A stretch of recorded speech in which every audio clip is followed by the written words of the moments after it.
Ladies and gentlemen, Jacob Markstrom has officially been traded to the New Jersey Devils. We got the full return, and it's actually pretty wild. A week ago, we talked about the asking price for Jacob Markstrom from Calgary, and reportedly back then, the Flames were looking for a first-round pick and a top-tier NHL prospect.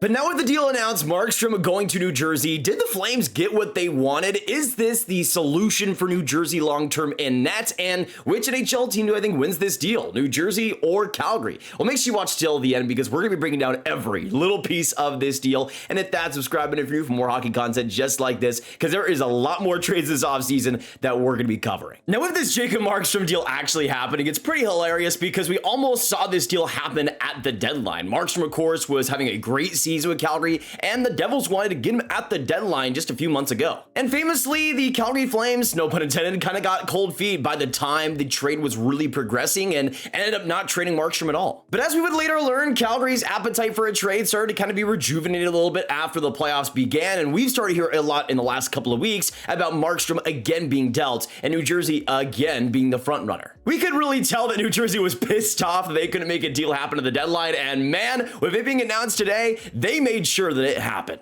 First, we have Travis Yost breaking it first, saying that Calgary's Jacob Markstrom is being traded to New Jersey. And Frank Cervelli would give us the official trade details, saying to New Jersey, it would be Jacob Markstrom, as we would know, but to the Flames would be the 2025 first-round pick and Kevin Bahl. And here is what's most important. If it was Markstrom for a first and Kevin Bahl, that would be interesting. It would be pretty good, and I would say for Calgary, that was a pretty solid deal. But then you get into the salary retention. The Flames are retaining 30% on Markstrom, knocking Markstrom down to a $4 million AAV, and Columbus avoids a July 1st signing bonus. The pick is top 10 protected as well, and Markstrom will waive his no trade clause. So we get a couple really interesting details there, that for Markstrom, his cap hit is way down compared to what it would have been if the Devils were to take it all on, and that was an important piece of this trade, especially considering what the Flames wanted to deal. If they had any chance getting a first and a top prospect, they would have needed to retain salary. They did, but I still think the return is a little bit disappointing. But for the Devils, you get Jacob Markstrom, and you only have to give up a D that I already was talking about being a potential piece in other deals, and a first-round pick, which is already going to be top 10 protected. I mean, you don't really care about that first-round pick. You're trying to compete next season. That is the ultimate goal, and Jacob Markstrom gets you a whole lot closer to that. But this, to me, is the most important part of this Markstrom trade. That is the salary retention. It might not be 50%, but 30% is still massive, and that brings him about $2 million short of his contract, which is huge for New Jersey, especially considering the term there on Markstrom's deal. You can see, even with Markstrom's now retained salary on the books, the Devils still have $16 million to work with in cap space this offseason. And when you look at their free agent list too, the only one that might command a decent amount of salary will be Dawson Mercer, but he's an RFA, and I could see New Jersey absolutely just giving him a shorter term deal to lower the cap hit, but that to me is going to be interesting. I think most likely by the time that Mercer's deal is signed, New Jersey will probably be around maybe $13-12 million in cap space left, which is not nothing. That's a lot to work with, especially as New Jersey wants to reshape that defense. And that's another part of this deal that I think is absolutely important, is that for New Jersey, you get rid of Kevin Bahl and you don't bring another D, which means that New Jersey will have to add somebody. They will need to bring on some more experience, likely a veteran player on that defense. And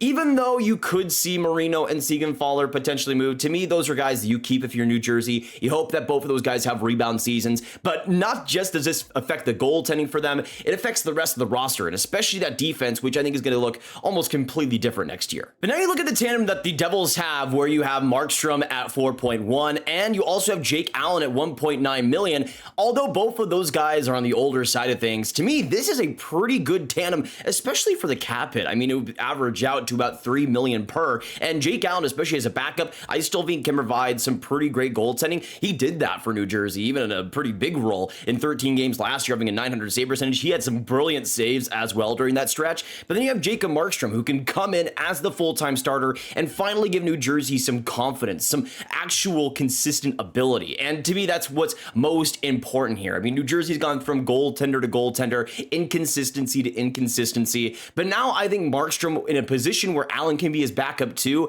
I think both of these guys are going to be in the best positions for each other and get the most out of each other too. And you guys know I'm a big fan of Markstrom. He's somebody that I think has been really underrated in his time time with Calgary. And even though there's been a couple of average seasons here and there, to me, even if you look at it with a .905 save percentage, he was brilliant with the Flames last year, kept them from a much worse position in the standings. And I think with New Jersey, he could be the goaltender to really elevate them. If he plays like he did last year, he'll be one of the best goals saved above expected goalies in the league again. And I think for New Jersey, be exactly what they need. The job isn't finished this offseason. They still have a lot of work to do, especially on that defense. But with the salary retention there on Markstrom's deal, that allows them to make those bigger moves, to really increase the defensive workload, to be able to bring in who they want to bring in. And I think for New Jersey, even though you might have done that, even if you brought in the full salary, that $2 million, it does make a difference in today's cap world. And getting that retained salary, giving up only one piece on the NHL roster that you might have traded anyways, and a first round pick, that's easy if you're New Jersey. You make it happen. And you didn't even trade this year's 10th overall pick. Can we just talk about that for a second? Because I feel like all of the Markstrom trade talks, we've kind of assumed that we would see the 10th overall pick perhaps, or maybe even an Alexander Holtz. I mean, that was something that some of you guys proposed, was 10th overall and Holtz to Calgary.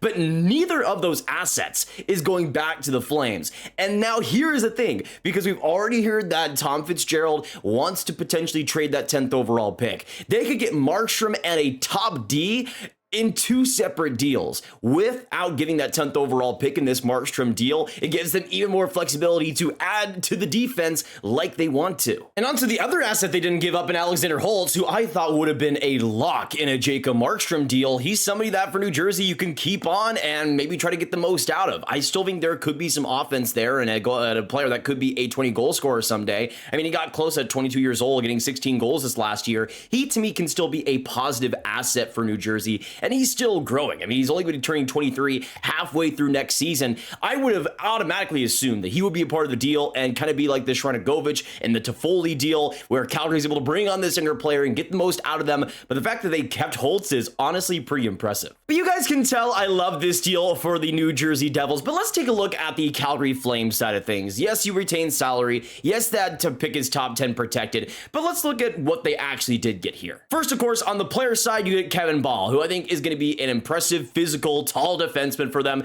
He will come as advertised. He's not going to completely reshape that defense, but I also think age-wise, he aligns with what Calgary needs. He's not going to be turning 24 until later this June, and he's somebody that timeline-wise still fits pretty well with the younger core they are building, and he's somebody that's already been pretty well refined at the NHL level. I don't know if there's too much more potential than what he's shown, but as a maybe 5th or 6th defensive defenseman, that's what you're getting here, and I think in Bahl's case, he'll be pretty good in that role. And we've seen the Flames really prioritize a lot of these 23, 22-year-old D recently. I mean, you of course got Kevin Bahl in this deal. You also got Nikita Hutyuk, who they traded from the San Jose Sharks to acquire for the last half of this year and, of course, for the next future. You also got Daniil Miramonov, who is on the older side of things, but they, of course, acquired from Vegas, and I thought played pretty well in the games he did play in the second half for Calgary. And on top of that, you got Brayden Pahal, who was somebody that was also part of Vegas' system, who I thought was actually pretty good as well for Calgary. So they've been in the mood of trying to get these younger defensemen, trying to reshape that defense a little bit. And, you know, of how many defensive they've actually traded in the past year, it does make sense. But Kevin Bahl is just another asset on top of that, another defensive defenseman, and a bigger one too, that Calgary has loved to acquire. I mean, you just look at it, Kevin Bahl is 6'6", 6'1", 6'4", 6'2".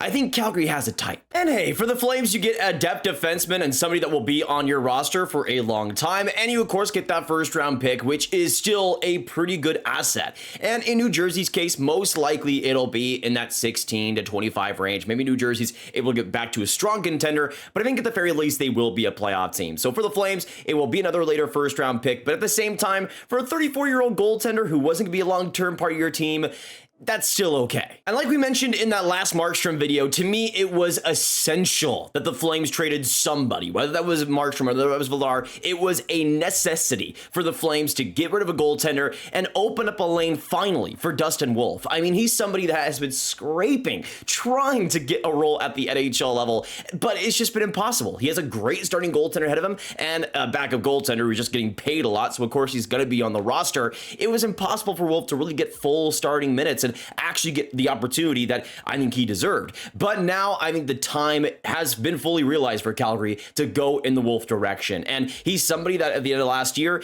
wasn't having the greatest numbers at the NHL level. He got an .893 save percentage, but at least he was getting the opportunities to really assert himself, to really feel the NHL speed. And that to me was important, especially if we're going to trade a goaltender this offseason, like Calgary now has. But the future is in Dustin Wolf, and I think it was a necessity. They needed to maximize Markstrom's value, which this offseason was going to be the most he was ever valued. He was 34 years old, probably wasn't going to have the brilliant seasons he's had before. The time to trade Markstrom was now. And although the return might be disappointing in ways because the expectations was a first-round pick and a top prospect, still, I think for Calgary, it wasn't just the return, it's the room that it opens up. And that to me is the most important thing. And really, the salary retention, I don't think is a huge deal. Calgary isn't going to be in a contending position in the next couple of years. It's fine. You keep a couple million, it's whatever. But opening up that space for Dustin Wolf to come in and to be the prodigy that he so clearly is was a necessity. And I'm glad the Flames have finally pulled the trigger. And like I tweeted out, this is the best day for Dustin Wolf's career. I mean, you can see the progression he's had from the WHL, from the AHL, from the NHL. He was somebody that I loved back in the 2019 draft, had as one of my best goaltenders in that draft, and it's great to see him progressing up to be the starter, to be one of the last picks in that draft as a 7th rounder, and to be as good as he has been.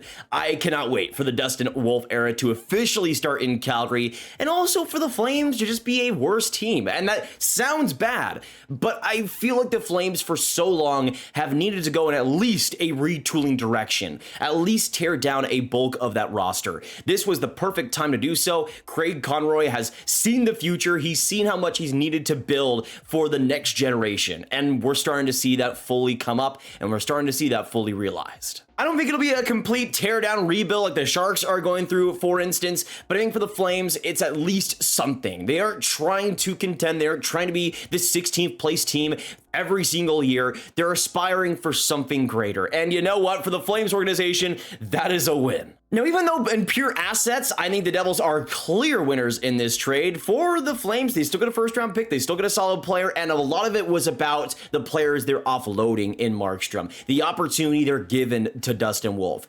In this trade for the Flames, it's not just about the assets, it's about the room that it clears up, and that was what was most important to me in a Markstrom deal, and that's what they did here. To me, I would say the Flames are still slight winners, and the Devils are absolute winners as well. So I guess in terms of trade grades, I would give this deal for New Jersey an A+, and for Calgary, a solid B+.